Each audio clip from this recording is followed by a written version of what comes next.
Amigos, muy bienvenidos al programa Perseguidos pero no olvidados de Ayuda a la Iglesia Necesitada.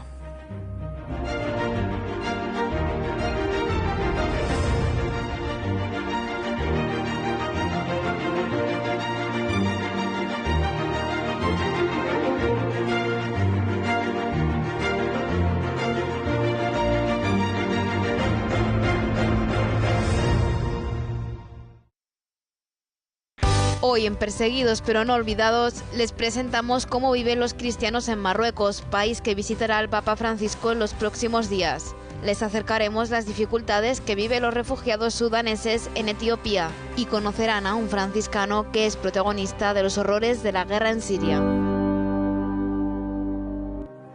Buenos días amigos, bienvenidos al programa Perseguidos pero no olvidados, un programa en el que cada semana les recordamos que 1 de cada 5 cristianos en el mundo vive hoy, en pleno siglo XXI, en países donde son perseguidos por su fe, incluso en algunos casos perseguidos hasta la muerte. En este programa siempre tenemos muy presentes a más de 300 millones de cristianos en el mundo donde su libertad religiosa no está respetada. Es decir, que sufren intolerancia, sufren discriminación, sufren persecución por vivir su fe. Son estos cristianos pioneros en la fe que van delante de nosotros, que les seguimos muy de cerca, que no nos lo quitamos del rabillo del ojo y que en este programa son los protagonistas. Como también son los protagonistas los misioneros. Eso sí que da la vida. Aunque no sea a lo mejor hasta la muerte, pero dan su vida por hacer presente a Jesús. Y recordamos que el pasado 24 de marzo se celebró la jornada en memoria de los misioneros mártires. Y el Papa Francisco, en el Ángelus de este pasado domingo, ha recordado los datos terribles sobre la violencia que sufren nuestros misioneros en todo el mundo. Ya que, atención, en el año 2018 fueron asesinados 40 misioneros, el doble del año anterior. También el 24 de marzo, como decimos, se celebró esta jornada de estos misioneros mártires y que el Papa lo recordó así. En todo el mundo, numerosos obispos, sacerdotes, monjas y fieles laicos sufrieron violencia. Mientras fueron asesinados 40 misioneros, casi el doble que el año anterior.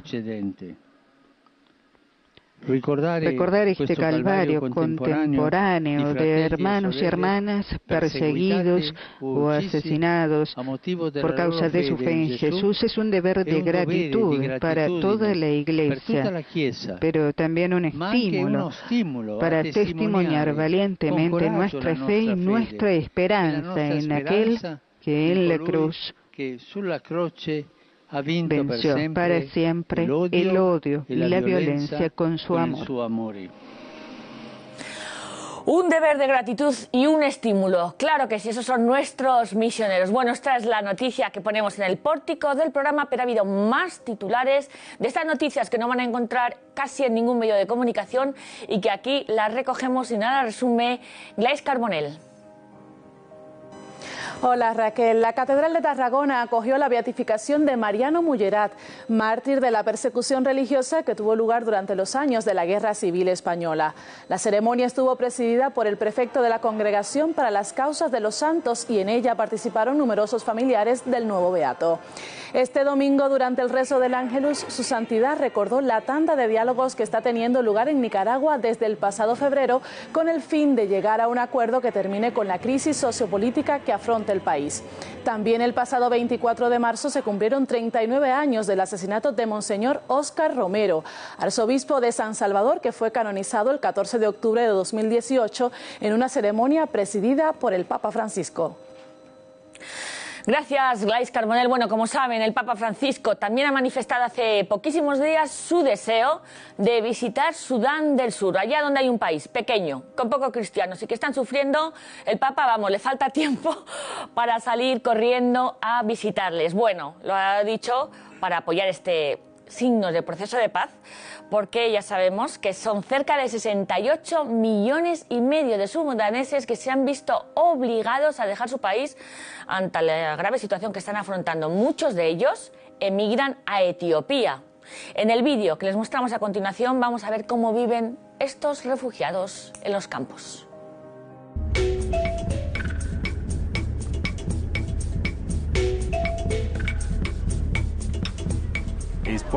Hay 48.000 personas en el campo de refugiados Hewi.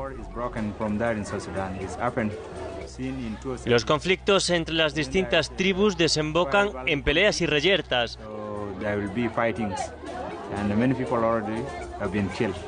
Muchas personas han muerto en ellas.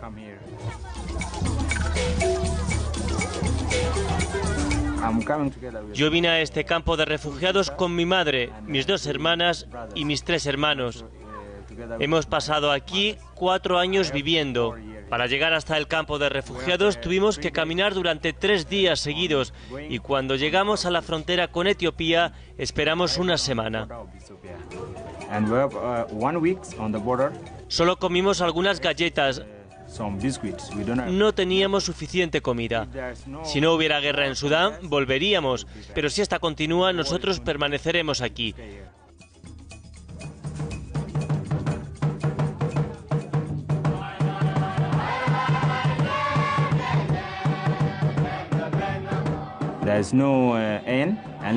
Solo podemos rezar a Dios para que termine la guerra.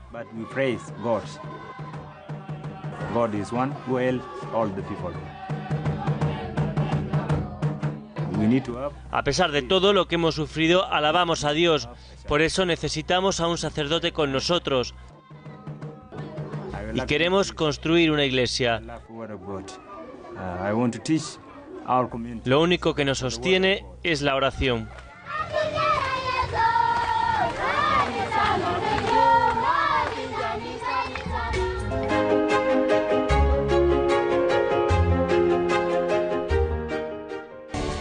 Recemos para que las comunidades cristianas, en especial aquellas que son perseguidas, sientan la cercanía de Cristo y tengan sus derechos reconocidos. Bueno, además de Sudán del Sur y además de nuestros misioneros, hoy vamos a poner el foco, la lupa, en un país que es Marruecos, que aunque está muy cerca de España, es para nosotros bastante desconocido. Un país en el que, bueno, vamos a visitar en estos próximos minutos gracias a don José María Calderón, que es director de las obras misionales pontificias en España, y además le traemos aquí porque es un gran conocedor de la realidad de los cristianos en todo el mundo y porque además es el responsable de los más de 13.000 misioneros españoles que están repartidos por los 5 continentes haciendo presente a Jesús. Es un orgullo nuestros misioneros, nuestros 13.000 hombres y mujeres que están, como decimos, en las 4 esquinas del planeta. Bueno, José María Calderón viene a nuestro programa porque desde el año 2007 visita Marruecos cada verano para proporcionar catequesis a unos jóvenes universitarios de Guinea Ecuatorial y, como decimos, se pasa su tiempito en Marruecos y queremos abordar con él por qué el Papa Francisco ha elegido este país de nuevo, en el que los cristianos son una pequeñísima minoría, 40.000 personas, la mayoría extranjeros, pero queremos poner el foco, como decimos, de esta visita y entender un poco por qué el Papa, decimos, ha querido acercarse a nuestros cristianos que están viviendo y peregrinando en Marruecos. Don José María, muy bienvenido. Bien hallado. Muchísimas gracias por compartir con vosotros su tiempo y su experiencia, don José María. Desde el 2007 visitando Marruecos. Me ha encantado eso de que gran experto, no soy nada experto, pero bueno, algo sé. Sí, desde el 2007 empecé a promover un proyecto de ayuda a, no de ayuda, sino de compartir el tiempo con estudiantes universitarios. Marruecos acoge a muchísimos estudiantes, muchísimos son muchísimos, estudiantes del África Negra que van a estudiar allí la carrera universitaria pagado por distintas instituciones, becados y eso. Entonces, Entre ellos, yo, pues no sé, pues porque Dios lo quiso así, yo conocí a los de Guinea Ecuatorial, que son de habla española. Entonces, hablando con ellos y con un grupo de religiosas misioneras que trabajan allí, dijimos, bueno, ¿por qué no hacemos algo para ellos? Y entonces, desde el 2007, en efecto, empezamos a hacer una convivencia todos los veranos, en el mes de julio, en el que intentamos reunir a los guineano-ecuatorianos que estudian en Marruecos para profundizar en la fe. Y es muy bonito, es muy impresionante. De Guinea Ecuatorial hay unos 150 en todo Marruecos, repartidos en universidades, pero piensa, por ejemplo, en estudiantes del Chad o de Centroáfrica o de Benín, que van allí a estudiar, ¿no? Hay muchísimos africanos del sur del África Negra que están allí. Es un punto de encuentro todos los veranos en donde se profundiza en la fe con estas catequesis. ¿Cuál es el principal objetivo de estos catequesis veraniegas? Bueno, hay que pensar una cosa. Claro, nosotros aquí en España vivimos con mucha facilidad nuestra fe. Pero claro, vivir en un país en donde tú eres cristiano y es de inmensa mayoría musulmana, que estamos hablando, decíais en los números, un 99,6% de... La totalidad. La totalidad, ¿no? Pues claro, es que son cristianos que viven en un país que no tiene la cultura nuestra. Entonces, el poder tener 10 días de estar con ellos, rezar juntos, darles catequesis, el que ellos puedan compartir y expresar su fe sin estar pensando qué van a pensar los demás o si puedo ofender a alguien, sino simplemente viviendo la fe con libertad y pues también nos gusta. Hombre, también hay otro factor.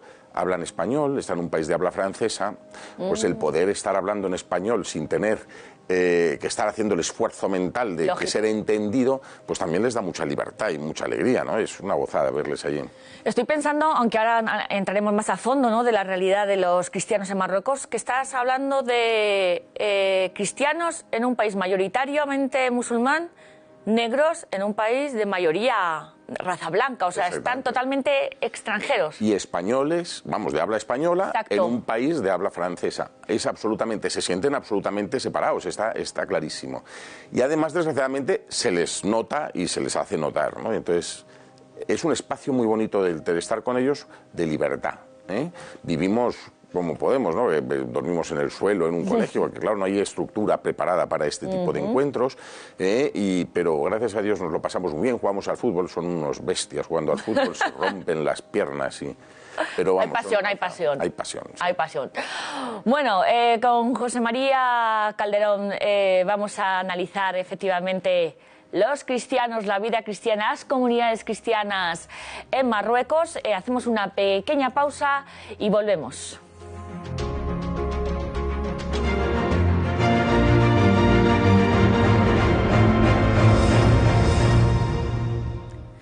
Seguimos en Perseguidos pero no olvidados, analizando la próxima visita del Papa Francisco a Marruecos, un país que, como decimos, es muy próximo a nosotros, pero que nos parece en muchos casos muy lejano. Director de las obras misionales pontificias, que cada verano se deja un mes de su tiempo libre para irse a Marruecos a acompañar a unos jóvenes de Guinea Ecuatorial que están aglutinados todos juntos haciendo pues una profundización de la fe, una catequesis a fondo durante un mes en este país, en Marruecos. José María, en Marruecos es difícil ser cristiano. Bueno, primero es difícil en cualquier sitio donde tú no tienes, que no tiene raíces cristianas, ¿no? Eso es así, en cualquier sitio, da igual la situación, ¿no? Porque gente que va allí, los cristianos que hay ahí, primero son todos son extranjeros, porque para empezar no se puede ser marroquí y cristiano, o sea que hay que ser musulmán. Por lo tanto, todos los cristianos que hay en Marruecos son extranjeros. Y claro, este es un país en el que no se celebra la Navidad, no se celebra la Semana Santa, no hay un ambiente, entonces siempre es más difícil, nosotros lo tenemos muy fácil. Y luego, bueno, pues es difícil porque además ahí, como habéis dicho en la introducción, o como se va a decir en la introducción, estamos en un país donde la ley es la ley del Islam, ¿no? Entonces, tienen dificultad, sí. Gracias a Dios, como dice el obispo de Monseñor Santiago, ¿verdad? Dice que hay libertad de culto, aunque no de religión, pero sí hay de culto. Es decir, a ningún cristiano le van a prohibir poder rezar, poder ir a su Eucaristía. De hecho, existen dos obispos, dos obispados, está el de Rabat. Diócesis, efectivamente. No son archidiócesis, además las archidiócesis. Dos. Sí, la de Rabat y la de Tánger. Ahí hay dos obispos, que además los dos son españoles en este momento, y un franciscano y un salesiano. Y por lo tanto pues tienen su culto y tienen su libertad para poder vivir. Y luego los religiosos y religiosas, los misioneros que hay allí, ellos van vestidos de sacerdotes, de religiosas, y nadie les... eso no está prohibido, ¿vale? O sea, que hay libertad de culto. El cristiano puede ejercer su vida de fe. Pero, por ejemplo, estos universitarios que hemos estado hablando antes, estos viven en sitios donde a lo mejor no hay iglesia. Entonces, para ir a su iglesia el domingo, tienen que coger 2 autobuses y estar 1 hora y media, ¿no? Y además, como son más pobres que las pesetas, ¿verdad? Pues no pueden. No tienen capacidad económica para irse todos los domingos a celebrar la Eucaristía, ¿no? Es claro que hay dificultades, claro que... Y querrían. Sí. Y querrían. No tienen dinero, 2 autobuses, encima les costaría muchísimo dinero, no se lo pueden permitir, pero querrían ir a misa los domingos. Eso está sucediendo en Marruecos. Bueno, antes de seguir profundizando, Glais Carbonell, cuéntanos los principales datos de cómo se encuentra la libertad religiosa en este país, que es escasita, aunque hay libertad de culto. Cuando quieras, Glais.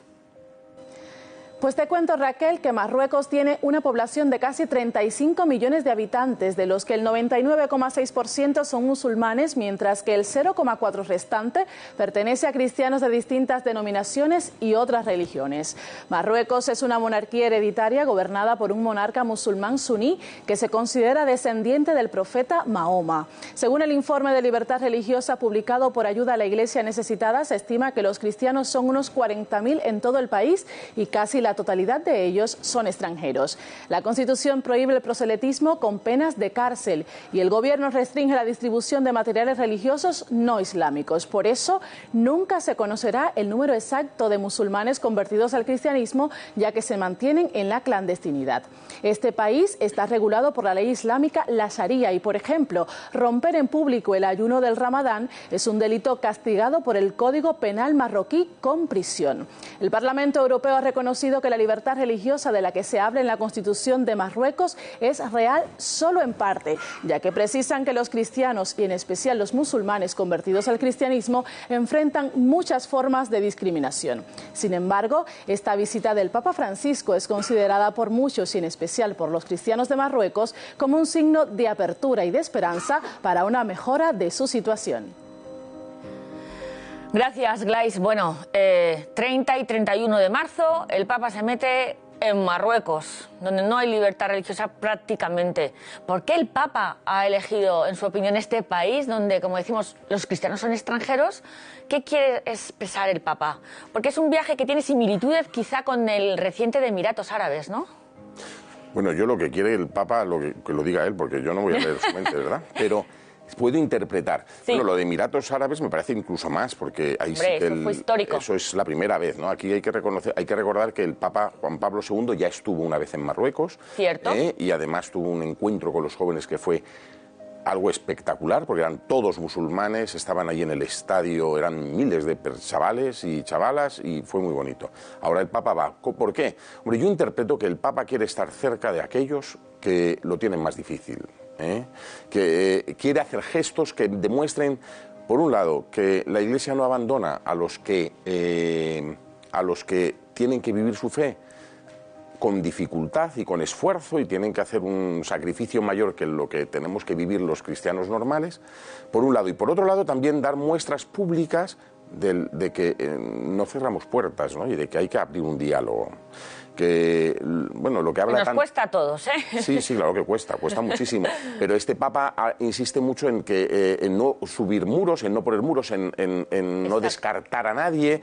Y entonces, tender puentes, estrechar manos, aunque cueste, ¿no? Y de hecho, pues ha hecho cosas que son importantes, ¿no? Con la Iglesia en China, con la Iglesia en Cuba, que ahora esto, bueno, los Emiratos Árabes que acabas de mencionar. El Islam, sí. Está haciendo gestos que son importantes para eso también, para que se vea que la Iglesia no se cierra en sí misma, sino que está siempre intentando abrir puertas de diálogo, de compartir, de hacerse referencia unos a otros, ¿no?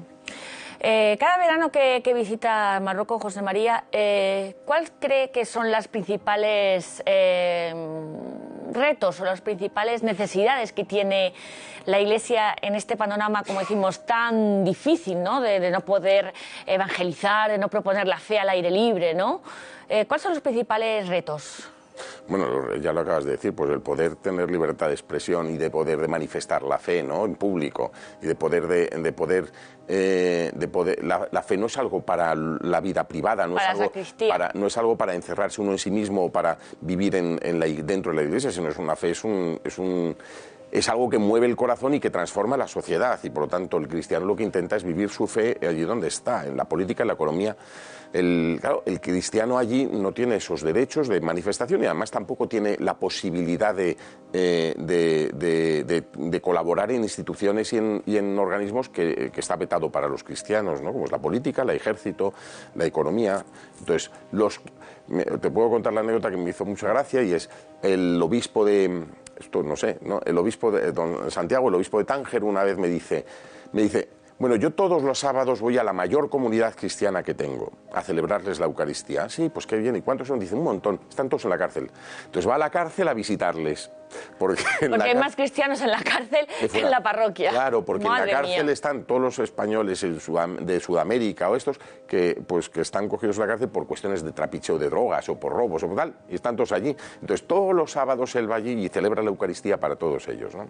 Es verdad que en este caso hay que distinguir, no están en la cárcel por cuestiones religiosas, ¿vale? No, por delitos están por delitos.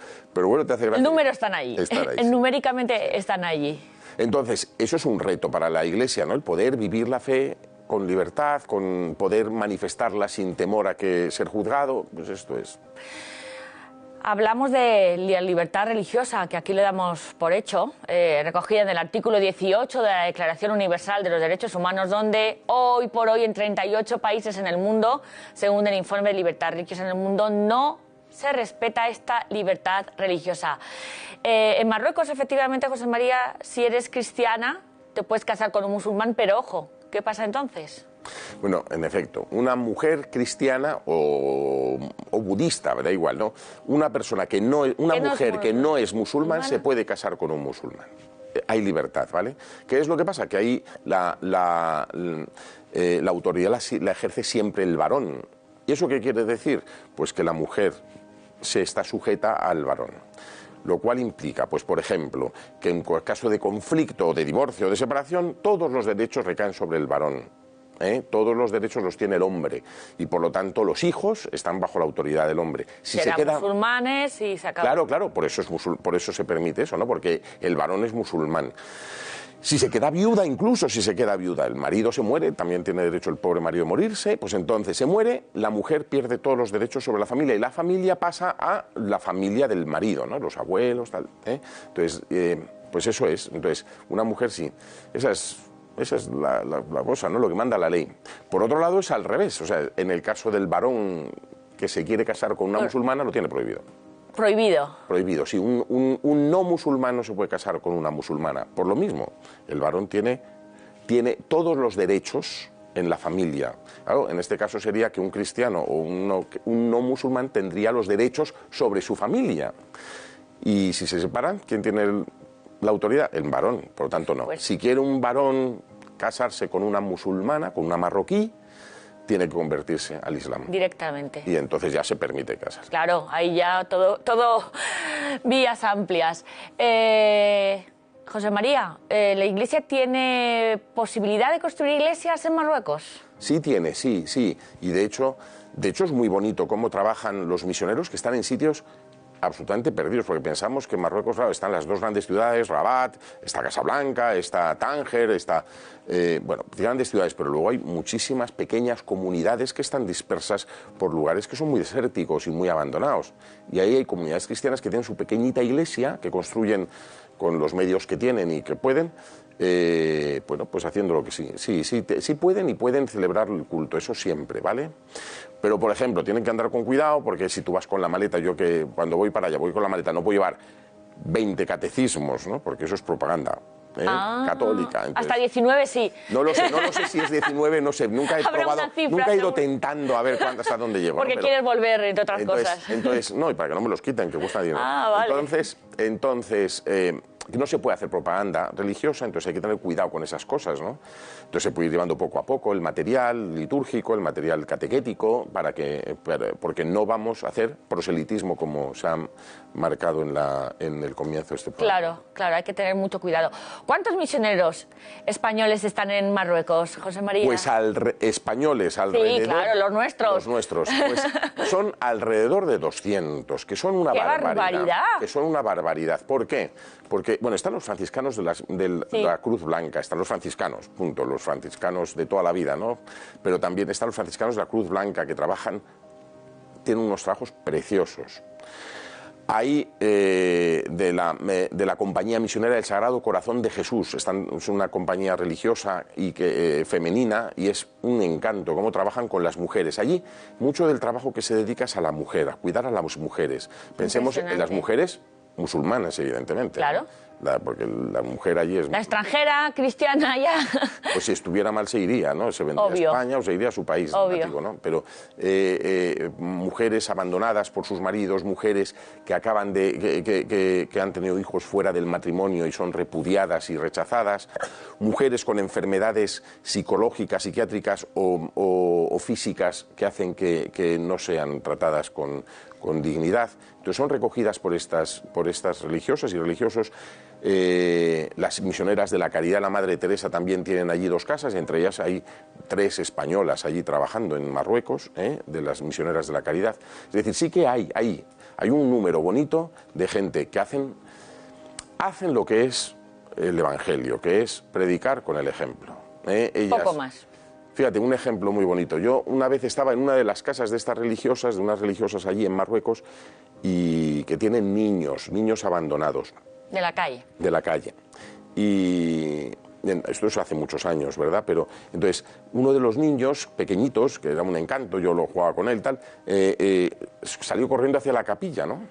Salió corriendo hacia la capilla de las hermanas. Y una hermana lo cogió y dijo, no, tú no entras. Y hombre, yo que no entendía nada, dije, bueno, hombre, no va a hacer nada el chaval, es buen chaval. Y dice, sí, es buen chaval, pero luego va a ir a la calle y va a jugar al fútbol. Y con todo el cariño del mundo va a decir, ¡ay, estaba en la capilla de las hermanas! Y alguien lo va a escuchar y alguien va a poder decir, las hermanas le llevan a la capilla, está haciendo proselitismo, fuera las hermanas. Entonces, ¿así sucede? Y entonces ese chaval pues dice, no permitimos, a los menores de edad no se les permite entrar ni siquiera en la capilla para que no puedan, no con mala intención, porque lo harían con muchísimo cariño. Lógico, es para protegerse, exactamente. Decían, con todo cariño lo decía el niño lo podría decir con cariño, no tiene ningún reparo, ninguna cosa en contra de las misioneras, pero lo dice con cariño y eso puede ser interpretado como, proselitismo.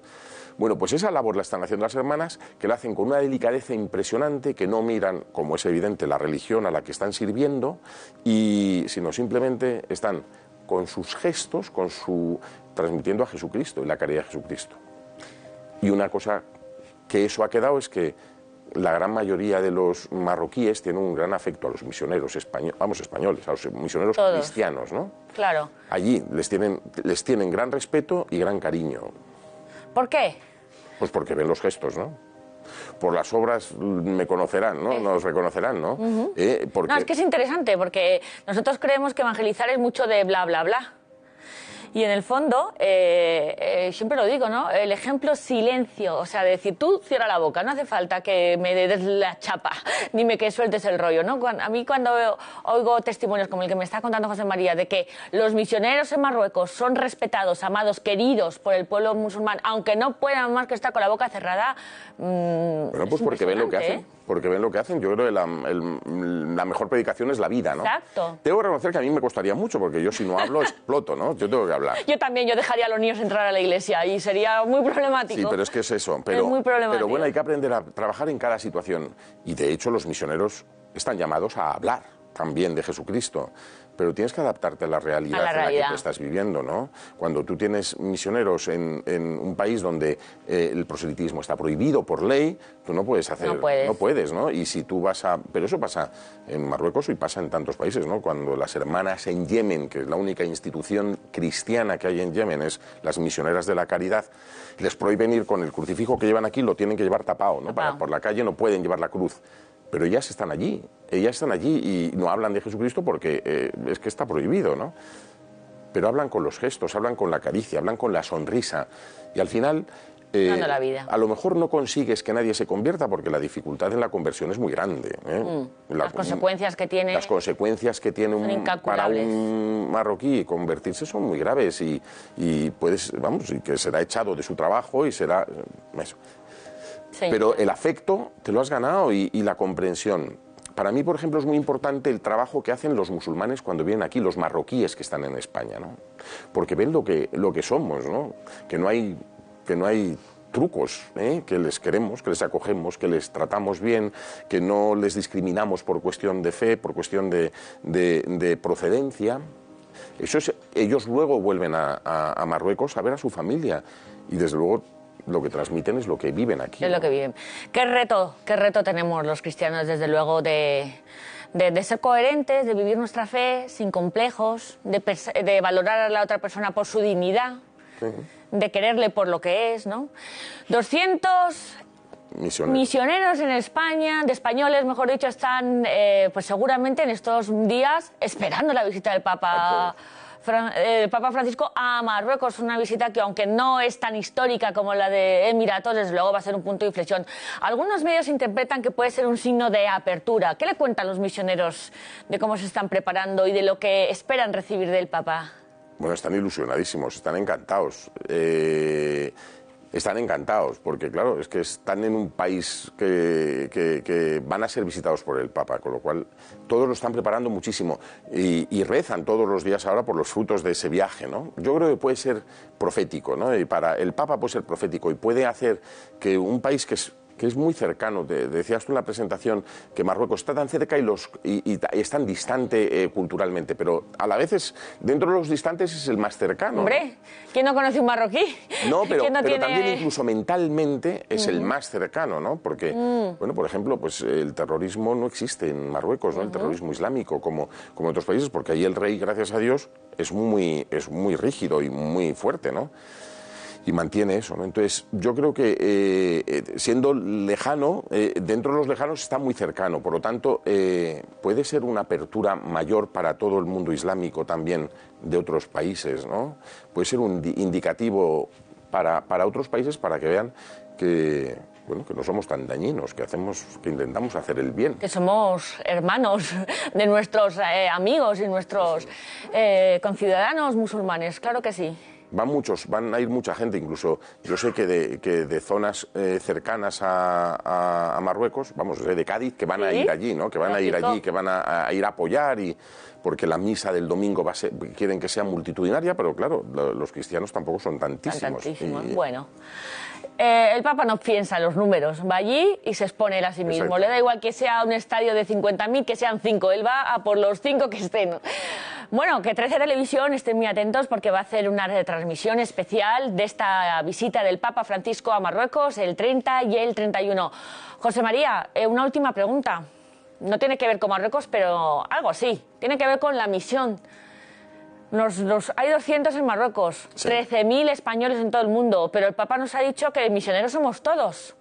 También aquí en España, también yo, también todos los que nos están oyendo. Y para eso nos está preparando para un gran mes misionero el próximo mes de octubre, para lanzarnos todos a la misión. Sí. ¿Cómo la estamos preparando, José María? Pues lo vamos a preparar con mucho cariño. El lema es bautizados y enviados, con lo cual ahí estamos todos. Los bautizados no somos los curas, también los curas lo somos, pero... Ni los que están en Marruecos, somos todos. Todos los bautizados somos bautizados y enviados, está ahí. Discípulo, misionero, está unido, es un pack. Bueno, pues estamos preparándolo muy bien. El Papa quiere que lo celebremos mucho y además pues tiene que ser una grandísima oportunidad para profundizar en la conciencia misionera de la gente, ¿no? El mundo que en España, en la que vivimos, necesita ser evangelizada. ¿Y cómo? Pues como hemos dicho hasta ahora, o sea, que los cristianos vivamos la fe. No hay mejor misión o mejor apostolado que los cristianos nos mostremos como somos y lo que pensamos, con sinceridad, con sencillez y con humildad, porque no vamos dando lecciones a nadie, pero vamos mostrando lo que somos, ¿no? Y nada nos ofende más que el tener que esconder lo que creemos y lo que amamos, ¿no? Porque nos impide ser felices y nos impide también transmitir la felicidad a los demás. Pues muchísimas gracias, José María Calderón, director de las Obras Misionales Pontificias en España, por abrir su corazón, contar su experiencia de Marruecos y por todo el trabajo que estáis haciendo en España. Muchísimas gracias, José María. Muchas gracias a vosotros por darnos la posibilidad de compartir con vosotros nuestra experiencia. Somos todos uno. Bueno, efectivamente, qué pasión la de la misión. A mí ya me ha puesto en movimiento, aunque es hasta octubre, todos tenemos que ser misioneros. Y también tener muy presente a los que están hoy ya en estos países tan difíciles como en Marruecos, dando su vida por hacer presente a Jesús. Bueno, nos tenemos que despedir en este programa, pero ya saben que no tienen que esperar al próximo miércoles, la semana que viene, para conocer más historias de nuestros cristianos con nombres y apellidos, nuestros protagonistas hoy en pleno siglo XXI, que se mantienen firmes en su fe. Toda la actualidad de esta iglesia pobre y perseguida en nuestra página web ayudalaiglesianecesitada.org.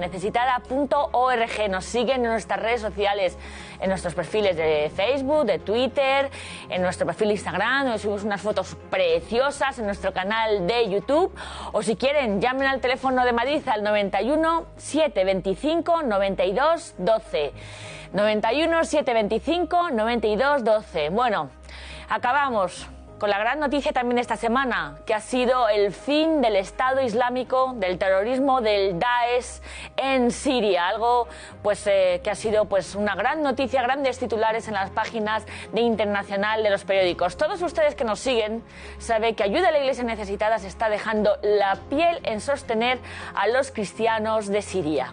Bueno, pues hoy acabamos el programa pues con el testimonio de un cristiano normal y corriente, Luke, un fraile franciscano que conoce de primera mano el drama de la guerra en Siria y que hace pocos días comenzó, pues nada, hemos celebrado casi el 9º aniversario de la guerra, cuando nos hemos despertado con la noticia de que se acabó en Baguz el último resquicio del Estado Islámico. Bueno, pues con el testimonio de este franciscano con nombre y apellido, con su rostro, que está haciendo presente a Jesús en Siria, nos vamos. Les esperamos la semana que viene, amigos.